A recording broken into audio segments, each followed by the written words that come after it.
Good morning, students. Today we are doing last question of worksheet 1 of chapter 2. Before starting the question, I am explaining here the term additive inverse. Now first of all of you will listen what is additive inverse. I clear it with by an example. Suppose we are taking a number 3. We are taking a number 3. This is also rational number because you can write it as 3 by 1. So I am taking here a number 3. Now suppose I am taking second another number minus 3. Now if we will add both of these numbers, 3 plus minus 3, then what will happen? 3 plus minus 3, तो 3 minus 3 क्या होगा? 0. तो that means additive inverse का मतलब क्या है? अगर हम 3 कोई नंबर ले रहे हैं और माइनस 3 अगर हम कोई दूसरा नंबर ले रहे हैं, उन दोनों को ऐड करने पे हमारा रिजल्ट क्या आ रहा है? 0. तो इस माइनस 3 को हम कहेंगे minus 3 is the additive inverse of 3. Minus 3 is the additive inverse of 3. In the same way we can take one more example. Suppose if I am taking here 2 by 5. 2 by 5 is any rational number and we have to find its additive inverse. Then what will be its additive inverse? Minus 2 by 5. Simplify. Clear to all? Simply bus you are given a number and if you have to find the additive inverse, you simply take here a minus sign with the given number. Then it will be the additive inverse. Now let's we start our question. Now seventh question, write true false. अब हमें ये बताना है कि true है या false है statement जो गिवन है. तो आपका फर्स्ट पार्ट है minus 2 by minus 3 is the additive inverse of 2 by 3. अब मैंने आपको अभी एक्सप्लेन किया एडिटिव इन्वर्स क्या होता है. मैंने कहा था अगर कोई भी नंबर आपको दिया है और अगर आपको उसका एडिटिव इन्वर्स फाइंड करना है तो आप जस्ट सिंपली माइनस का साइन ले लोगे उसके आगे, तो वो क्या हो जाएगा? उसका एडिटिव इन्वर्स हो जाएगा. तो अब हम चेक करते हैं क्या ये इसका एडिटिव इन्वर्स है. तो minus 2 by minus 3, you can see here is minus sign with both numerator and denominator, so you can cancel it. Then what it will become? It will become 2 by 3. It is just like this. ये बिल्कुल इसी की तरह बन गया. तो ये additive inverse हो ही नहीं सकता बिकॉज मैंने आपको बताया था अगर हमें किसी नंबर का एडिटिव इन्वर्स फाइंड करना है तो उसके आगे क्या होना चाहिए? माइनस का साइन. तो यहाँ पे तो कोई माइनस हमें नज़र नहीं आ रहा. So this is not additive inverse of 2 by 3, so you will write it false. Now second part, 2 by 3 plus 4 by 5 is a rational number. As students we did first question of this chapter. हमने इस chapter का first question किया है. तो उसमें हमने क्या किया? हमने दो रैशनल नंबर्स को ऐड करते थे और उनको ऐड करने के बाद भी हमारे पास क्या आता था? एक रैशनल नंबर ही आता था. So yes, addition of two rational number is always a rational number. Then this is true. Now third part. Now minus 5 by 3 plus 5 by minus 3 is equal to 0.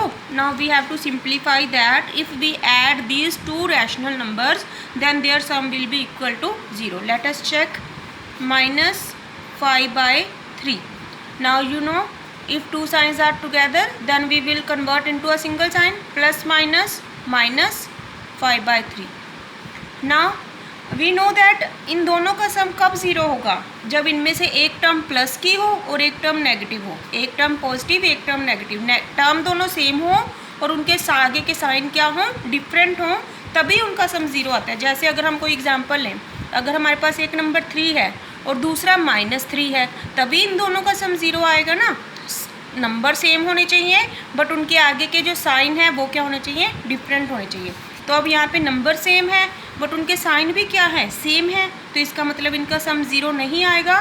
तो आप यहाँ पे इसका आंसर लिखोगे false. Next part, fourth part. 1 is the identity element of addition. Identity element. Now listen students, what is identity element?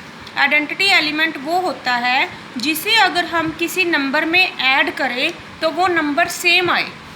Suppose I am taking here 3. तो अब हम 3 में ऐसा कौन सा नंबर ऐड करें कि ये वापस 3 ही आए? तो आप सभी को पता होगा कि 3 में 0 ऐड करेंगे तो 3 ही आएगा. तो इसका मतलब क्या हुआ? 0 है जो हम किसी भी नंबर में ऐड करते हैं तो वापस वही नंबर आता है, तो इसका मतलब 0 है, वो है हमारा आइडेंटिटी एलिमेंट ऑफ एडिशन। तो 1 को तो अगर हम ऐड करेंगे 3 + 1 करेंगे तो 4 बन जाएगा, ये वही तो नहीं आ रहा ना। सो 0 is the identity element of addition, so this is false. Now fifth part, -9/7 plus 0 is equal to 0. Now I need not to clear it, as you know that अगर हम 0 को किसी भी नंबर में ऐड करते हैं तो वो नंबर आना चाहिए, 0 तो नहीं आएगा, so this is false. Now sixth part, additive inverse of -3/5 is 3/5. Yes students, here I am explaining. जब मैंने आपको एडिटिव इन्वर्स का कंसेप्ट बताया था तो मैंने क्या कहा था, एडिटिव इन्वर्स क्या होता है, अगर कोई नंबर गिवन है तो उसका एडिटिव इन्वर्स क्या होगा, जस्ट उसके आगे माइनस का साइन लगा के आ जाएगा। तो that means this is the additive inverse of this. जैसे मैंने ये कहा कि ये इसका एडिटिव इन्वर्स है, उसी तरह ये भी इसका एडिटिव इन्वर्स है। दैट मीन्स ये एक दूसरे के एडिटिव इन्वर्स हैं। इसका एडिटिव इन्वर्स ये है और इसका एडिटिव इन्वर्स ये है, तो ये एक दूसरे के एडिटिव इन्वर्स हैं। तो यहाँ पे भी स्टूडेंट्स देखो, additive inverse of -3/5 is 3/5। Yes, अगर मैं ये कहती हूँ कि 3/5 का एडिटिव इन्वर्स कैसे आता है, उसके आगे माइनस लगा के, इन द सेम वे मैं ये भी कह सकती हूँ कि -3/5 का एडिटिव इन्वर्स क्या होगा, 3/5। तो yes, you will write it true. Now seventh part, negative of a negative rational number is negative. Now student, read one more time. Negative of a negative rational number is negative. What it is saying? Negative of a negative rational number. ये कह रहे हैं कि अगर हम कोई negative rational number लें और उसका हम फिर से नेगेटिव करें तो वो क्या रिजल्ट नेगेटिव आएगा? No. Now you can see here two signs are together, so we will convert into a single sign. Now minus will become plus, so it will become positive. So negative of negative rational number is not negative, so it is false. It is always positive. So students, your first worksheet is complete. Now all of you will complete this worksheet on your fair notebook. Thank you.